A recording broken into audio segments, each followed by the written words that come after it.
Hi everybody, welcome to This Week in Data, your guide to our modern data culture. I'm Adam Jorgensen, and today we have a special guest with us, Tim Mulick. Hey, thank you, Adam, for letting me join you today. Absolutely. Yeah. And of course, I'm Devin Knight, one of your other hosts, and today we're going to be looking at a special topic, the importance of data testing. Yes. Yeah, but as always, start first with some news. Yes. All right, so first news story I have for you here that some of you might have seen is Microsoft will solve cancer within 10 years by reprogramming disease cells. Is this like the Terminator? Right. Feels a little, that's actually similar to what you said earlier. Yeah, I'm thinking it's more like, what was the show with Will Smith, the movie that everybody turned into a zombie? I Am Legend. I'm Legend. I'm Legend. Yes. I think that's where it turns out, but hopefully I'm wrong. But those zombies will not have cancer. Right, they won't have cancer, that's right, but they're still going to be hungry. They are still going to be hungry. So what are they trying to do with this? Yeah, so the idea is they've gotten a bunch of researchers, cancer researchers, and programmers, and they've brought them together, and they're basically what they're trying to do is eventually program a robotic DNA, something robotic that can go into your DNA and basically kill off cancer cells. Oh, very cool. Very cool. Well, you know the hackers are salivating over that one, right? So basically it's going to go in and kind of reboot the cells. Right. So Microsoft's solution to cancer is to reboot something. Right. Standard, tech. It's good. Restart. It's thematic. Yeah, I wonder if if you're still going to have the number of updates you get today. That's a good point. Right, that'd be something like, oh crap, what's going on? 11 pills a day, but each one takes 2 hours to swallow. Right. Well, go for it, Microsoft. What a valiant effort to do that. Yeah, it's really cool. So the next story I have for you, how many of you guys are, I'm sure, Tim, you definitely are into this, or at least your daughters are into Snapchat. Oh, all day long. Although I don't see it because as a father of 3 daughters, I actually don't want to see everything that happens. Yeah, that's true. And as a grown adult, we have no need for Snapchat. Right. That's right. So what would I tell you if Snapchat was just to disappear? I'd say buy a Polaroid. No. Bye-bye. Bye-bye. That is happening, but probably not in the way that you're hoping. Oh, boy. Snapchat is going away, but they're mainly rebranding. They're rebranding to Snap Incorporated because they're not just going to be a little app for chatting and things like that. Now they're going to also be making eyewear. Oh, that's worked out well for everyone who's tried it. Yeah. And the kids love Incorporated in the name. That's going to make it very attractive to the teenagers. Right. Yeah. Right. So they'll stick with the app that they already have, but they've come out with, I don't think you can buy them yet, but they call them spectacles. So they're going kind of old school, the name. And they're going to be about a $130 pair of glasses that also have cameras in them. So they're going to actually record. So instead of having to lift my phone to record something, I can now... Yep. Here's the problem with that. Aren't like 100% of Snapchat's selfie facing? Yes. Oh, that's so how true. do you have to take the glasses off and spin them around? Well, I think it's kind of a different way. They're kind of veering off from how they traditionally use it. You'll be able to look at other people, and I think that their big promotional video of it was everyone was skateboarding, and look I'm wearing my sunglasses and record what I'm doing while I'm skateboarding. That kind of thing. So I have 2 primary thoughts on this. Okay. 1, this is a terrible idea. 2, I have to agree with that. I can't wait till you buy one in 4 years. Yeah. 2, in 4 years, Snapchat won't be around. You heard it here first. Right. Instagram will just be doing the same thing they're doing now. Yeah. Secondly, now when you walk down the street and people are staring at you creepily, they're going to put it on the internet. Right. Yeah. And then do you have to take your glasses off before you go to the men's room? That's the thing, right? I mean, just to say. Yeah. I'm going to the airport tomorrow. I'm concerned about this. Right. This is really... Devin, this should have been our main topic. Right, yeah, I'll tell you what, yes. Snapchat, Snap Incorporated, good luck with the spectacles. Yeah. It's interesting. They were going to be able to stream or wirelessly transmit to your phone or another device the videos. Spectacle is a good name for it. I think. Yeah, it's going to be a spectacle. Good. All right, and then the last news story I have for you is all around some announcements that have been made at Ignite. Oh, right. That's happening this week while we're recording. Right. At Microsoft's big conference in Atlanta. Yep, and so they've had a lot of announcements, but here's one of them was around Office 365 and AI technologies. So artificial intelligence, they're actually incorporating now into Office 365. There's going to be a new section of Office 365 called My Analytics, which provides you a way of getting a breakdown of basically personal performance at work. Oh, well, they should call it My Employees Analytics. I'm sure that's there. I'm sure that's there. That's coming. Yes. So kind of like figuring out where my time is going. That's exactly what it Trying to is. figure out am I in too many meetings, or too many calls. Yeah, Too much so just random Have you free been on time. YouTube too long, or maybe working within Right. Spotify, picking Right. a playlist? Yeah. Yeah, so it looks like users will be able to query the percentage of time that they spend in email with what recipients, and so it gets pretty detailed. Sounds like it might be pretty interesting to look at. Yeah, I saw one of the notes that you might actually even be able to see sort of what times of day people read your email, Right. so you can kind of optimize if you really need something read, if you want to get somebody's attention. I always think if you really need to get somebody's attention, you should use a phone. Yeah. Maybe not email, but this is great. I mean, this will probably help a lot of people spend an additional segment of their time figuring out where Now their looking at what they were, Well, and then being a BI company, what do we want to do? We want to roll this stuff into nice dashboards and management, right? So, I mean, it's a good opportunity for Pragmatic, which is great. The real question is, how do we help people connect to it? Right. And use that data? Because I'm sure Microsoft will have some built-in reports, right? But I mean, enterprise-wide, how do we at the surface that company-wide, to the business to help them understand, where can they improve? Yeah. That's pretty exciting.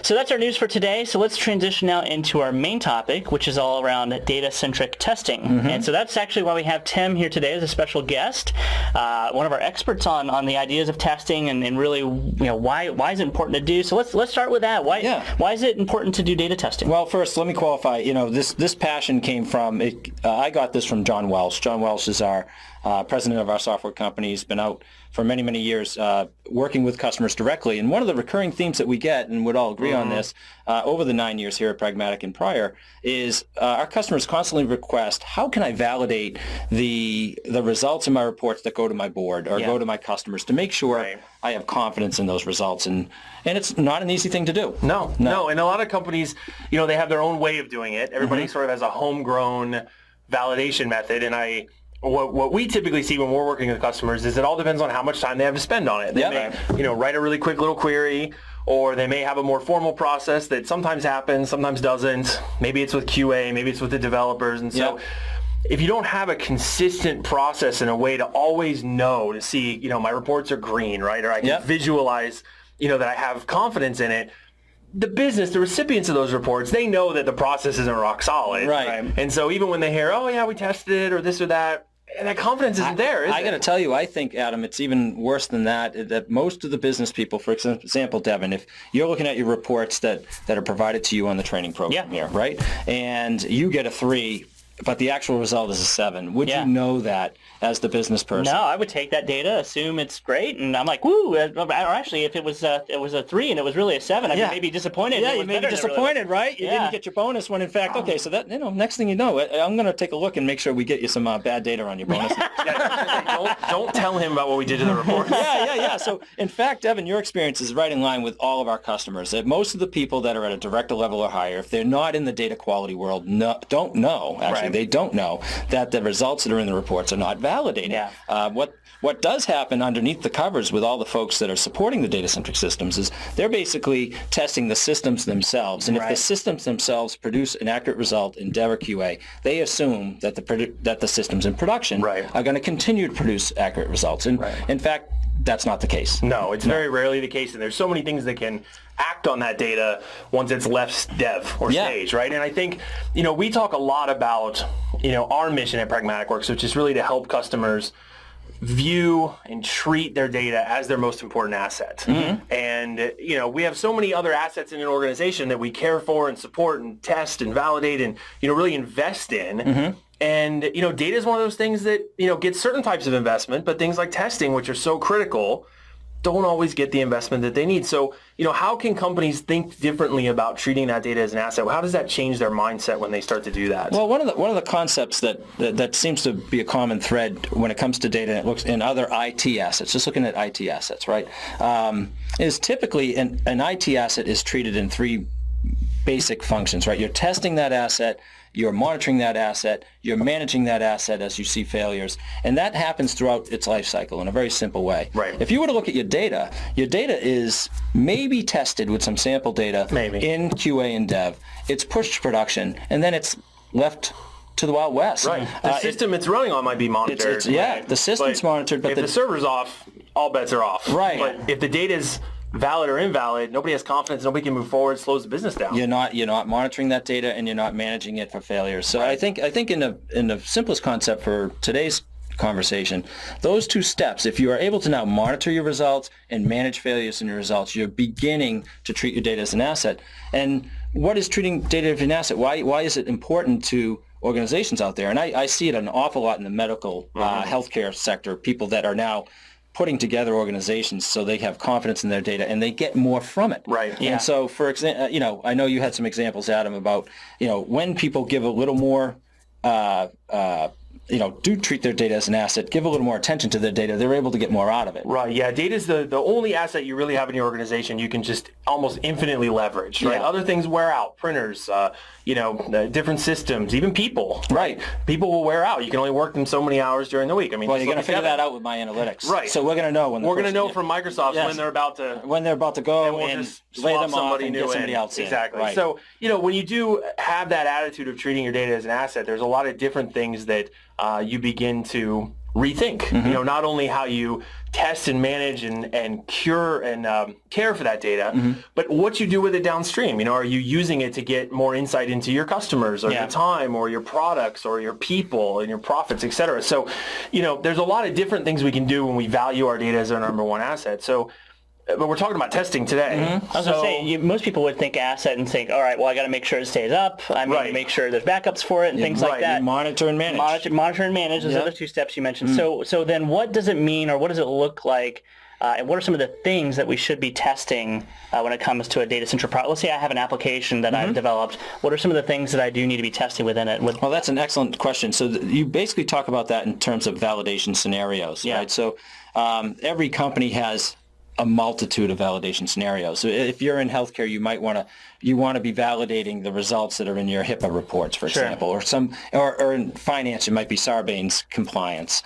So the list is endless. We had a customer we just worked with that had over 50 different validation scenarios that they wanted to say these results are key to our business and to our customers. So not only is it about monitoring and managing your data for yourself, but then the idea is, and I know a lot of people out there, we get it all the time here at Pragmatic Works, it's the primary reason we engage people, is because they say, I want to be able to provide my customers more insight into so that they can build their business and grow their business with that data, which is partly why we're here today. And a lot of the reason that, when we talk to customers, I think they get it, right? Mm-hmm. The app developers are saying, I know when I deploy it, but I got 50 other things to do, right? I can't go every Wednesday morning and check my data and run my queries. Right.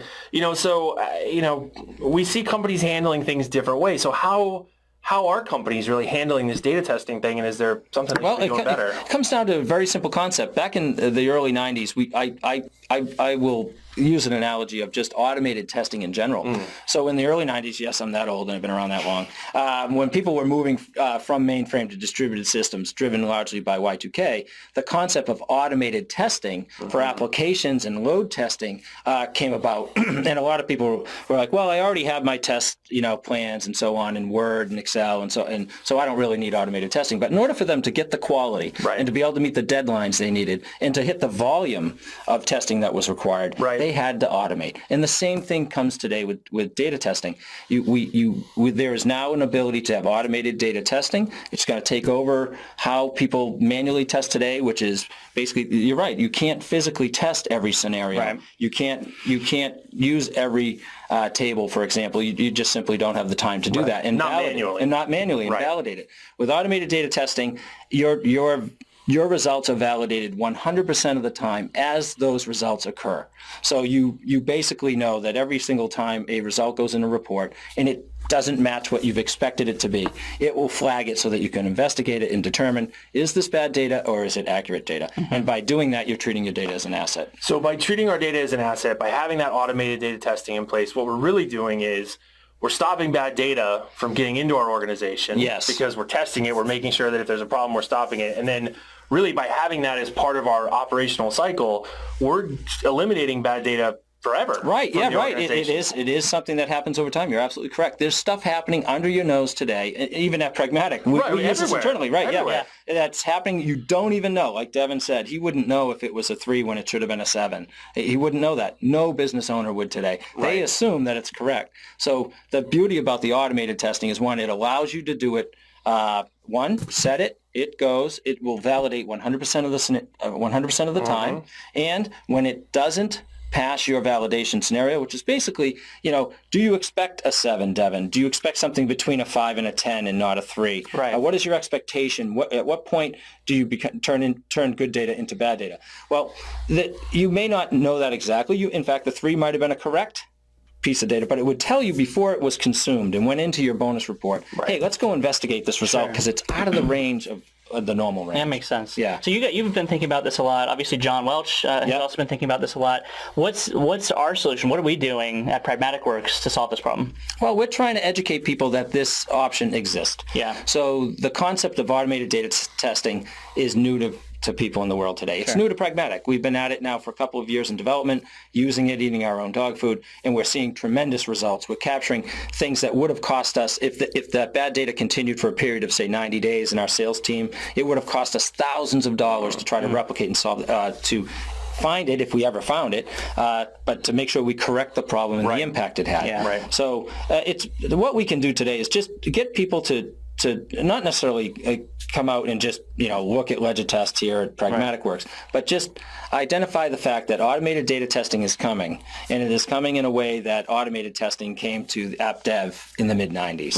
Okay, so Legitest is the product. Yeah. So Legitest is our product that we offer that does this for you, automates the process. In addition, there's some server capabilities as well. It's a Legitest server. So talk briefly. I know you have, and I think this is a story you can share, but talk how we've actually used it internally to help us with data testing. I'm thinking kind of commission. Absolutely. It's a good thing you brought up the server. So, there's components here, right? People who are not exposed to this. And by the way, if you're going to PASS this year, we're going to have a booth at PASS. Yeah. Would love to meet you and talk about this in detail. But the way we've gone about this, if we realize through trial and error that you need to have a good, clean connection between the developer and the business. And of course, I'm COO here at Pragmatic Works, so I handle an awful lot of the business stuff. All the reports that go into our decisions come basically across my desk. And so we have testing of the data for me personally, and I work closely with John. And what we found in a couple of examples is that often if there's bad data in our systems, it's the result of a process not being followed or a person problem, like they weren't trained properly, or they were distracted and they checked the wrong box, or whatever they did in their process. And that is consistent with the findings of Gartner. I think back about 6 or 7 years ago, Gartner did a very nice study on the 9 reasons for bad data or something like that. It might not be exactly that. But one of the primary reasons that they found that data quality slipped was not because of technology itself or the development or QA process, but it's what happens in production once that data is released to the people and the processes that could corrupt it. But that's the whole point behind the automated testing is, we can go train that person. We can adjust our process. Right. Now you know to train them. We know to train them, right? Yeah. We know that, they're not just sitting there thinking they're doing the right thing, or, we can actually go back before that data gets consumed and say, hey, this has been flagged. Treat it with a little bit of cautious, optimism. We're going to go back and make sure that the data is really what it needs to be. And then we'll have that process automated, and going forward, we won't have to worry about it. Yeah, you're spot on, Adam. I mean, at the end of the day, it highlighted the departments and the people within departments that needed to have a refresh on how to manage certain things in order for us to get the correct data. So that's just one example where, so there's a few concepts to testing that you'll understand as you promote and as you start to investigate automated data testing. It's not just about flagging the data and saying, here's the data that looks like it's out of range. It's being able to say, how do I correct this before it impacts the business, which we call remediation. Right. So you need to identify, you need to remediate, and then you need to solve the problem for the future, and that's where the training comes in, at least in this example. Right. So with the way we've deployed and we've developed this testing framework, if you will, it allows you to do that. So you're able to capture it, you're able to remediate it, and you're able to monitor it for the long term to make sure that your bad data, in fact, gets better over time as you discussed. And there's lots of reasons the data can change. Some of it's people in process. Some of it's, our vendor sent us a different file type. Yeah. And, there's lots of different reasons, but I think that remediation, resolution, and monitoring that constant circle, that life cycle of really valuing the data at the level that we need to. Yeah. Imagine doing that. We used one example, right? Yeah. But we've done it in a variety of places. Now imagine that scaling across a large bank or manufacturing company on the manufacturing floor. We have one customer that has done a lot of work on analytics on waste for their manufacturing floor, because 1% waste for them is millions of dollars. Right. And so even things like, verifying the data coming in and out of these big systems could save them just huge amounts of money. And so this is an amazing concept, and we're seeing so many customers that are really fired up about it. Yeah, and one of the things before we wrap up that's really important, it made me think about is, how are you getting your data? Are you getting it from various sources? You might get flat files, for example, from one customer, and they're perfect every month, but then you get them from customer 37, and they're always messed up. We call that customer Devin. Right. That's right, Devin. Hey. So that's where it falls apart. It's when, you're getting that source data. Now, another big thing for people to consider today is the cloud, right? You're getting, you basically have source systems that are now connected through APIs and things like that. If your source system, in fact, updates the API, does it corrupt the data that's going into your reports? You don't know. Right. You wouldn't know. And you'd only be able to catch that at the end result and be able to remediate it and see, hey, wow, there's a problem with that API. There was a change in the API and it corrupted the data. So where would somebody go to learn more about Legitest and how to use it? Simple. Legitest.com, which is Legi, L-E-G-I, test, T-E-S-T, legit, right? So it's the Legitest. Legitest. So Legitest.com. Take a look there, and you'll be able to read a little bit more about it. But of course, anybody here at Pragmatic Works can point you in the right direction. And at PASS, of course, if you're going to be at PASS this year. Yeah. So we're really curious what you guys are doing right now for testing. So let us know below in the comments. What are you doing to test? Are you using some kind of automated system? Is there a manual process like we talked about? We'd love to hear from you. And what are you doing? And obviously, check out the website, legitest.com. And last thing, of course, if you haven't already, make sure to subscribe to our blog. If you go to pragmaticworks.com under blogs, you'll be able to see how you can subscribe and get our weekly updates on not only our weekly podcast, This Week in Data, but also on anything else that we write. We provide a lot of great content out there. I suggest you do a quick subscribe to our blog.